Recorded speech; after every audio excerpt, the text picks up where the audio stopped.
nation and the threat. We want a White House who stands as a healer in chief, who understands black mothers' pain and understands your pain. And then, of course, we want to make sure that as we do this, we know that H.R. 40 is intertwined with the bill I helped write, which is the bill of George Floyd Justice and Policing Act.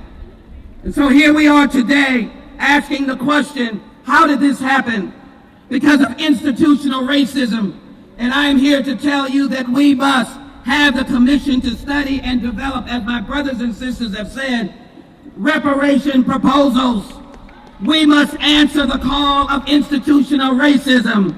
We have got to make sure that the social, economic, psychological, scientific, and educational government-sanctioned institutional racism stops right now.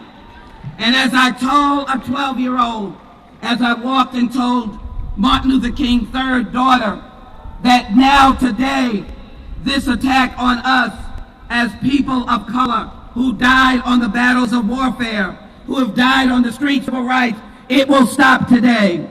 Thank you, Reverend Sharpton and the National Action Network, for understanding the importance of the Congress with over 150 co-sponsors in the House, passing H.R. 40. We will heal the nation, but we will not stop until the nation knows Black Lives Matter and reparations are passed as the most significant civil rights legislation of the 21st century. Now is the time. Why we can't wait.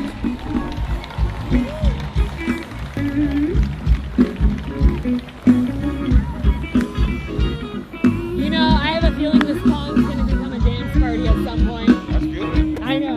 I'm just feeling it though. You know? Water feels good on the feet. For real.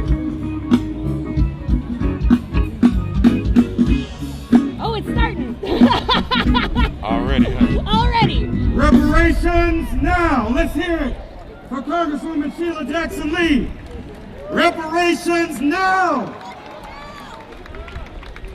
Our next speaker from Ohio is a powerhouse who stands with the people, serving as vice chair of the Congressional Black Caucus and first ever chair of the Diversity and Inclusion Subcommittee, a sought-after public speaker and previously recognized as one of Ebony Magazine's 150 most powerful African Americans in the United States. She has written 93 pieces of legislation and co-sponsored over 1,600 bills. She is calling on Congress to recognize racism as a national crisis. And we got a Delta up here now, Delta Sigma Theta sorority. We have a lot of AKs. Any Deltas here?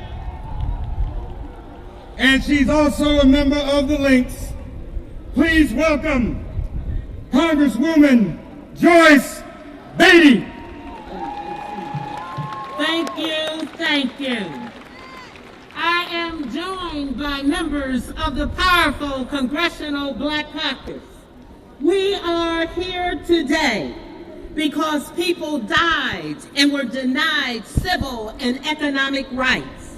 We are here today because 57 years ago, people marched for jobs and freedom and stood here with members of Congress and Martin Luther King. We are here today because George Floyd had a knee on his neck. 8 minutes, 46 seconds. Black Lives Matter. We are here, and I stand representing the Congressional Black Caucus, 54 members strong, who understand silence is not an option because Black people face a symbolic chokehold every time we walk, speak up, shop, jog, drive, and yes, breathe. So we must tear down the walls of injustice. I am standing here and saying, as Martin Luther King Jr. said, "In America, a riot is the language of unheard people." And what is it that America has failed to hear? Promises and freedom and justice for all. Say their names: Ahmaud, Breonna, George, Jacob, and the list goes on. Black Lives Matter. So let us pass the George Ford Justice in Policing Act. No more immunity for officers who looked boldly into cell phone cameras as they kill our brothers and sisters. Mandatory databases. Tamar Rice would have lived to see his 18th birthday. A ban on chokeholds and no-knock warrants. Eric Garner and Breonna Taylor would still be alive today. We are pushing to recognize racism as a national crisis. We are fighting for jobs, housing relief, access to capital, and a reparations bill. No, it was the black men, the brothers of the Congressional Black Caucus, who wrote the First Step Act. Know that it is a powerful black man in leadership who leads the John Lewis voting rights legislation. Demand the Senate to pass the John Lewis Voting Rights Act that restores justice, dignity, and equal access to the ballot box.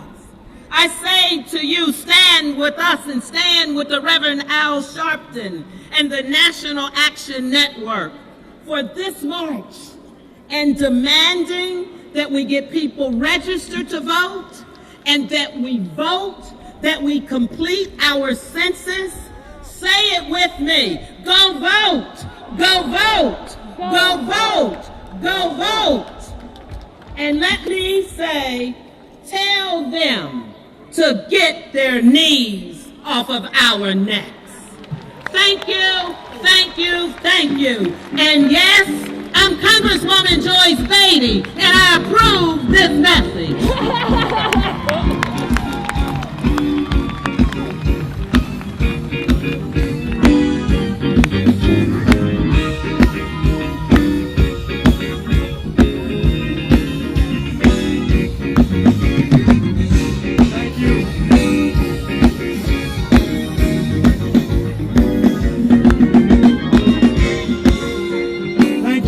Congresswoman Beatty.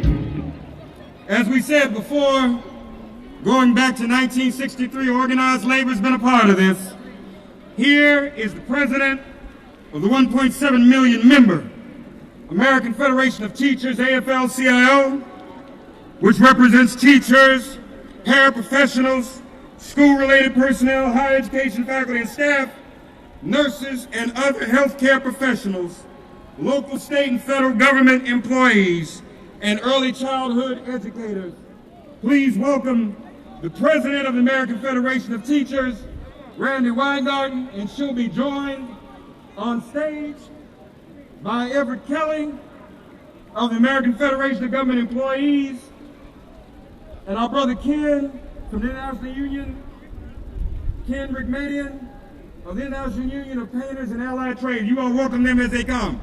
Organized labor, y'all, give them a round of applause.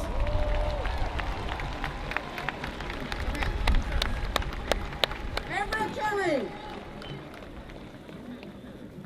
Good evening, brothers and sisters.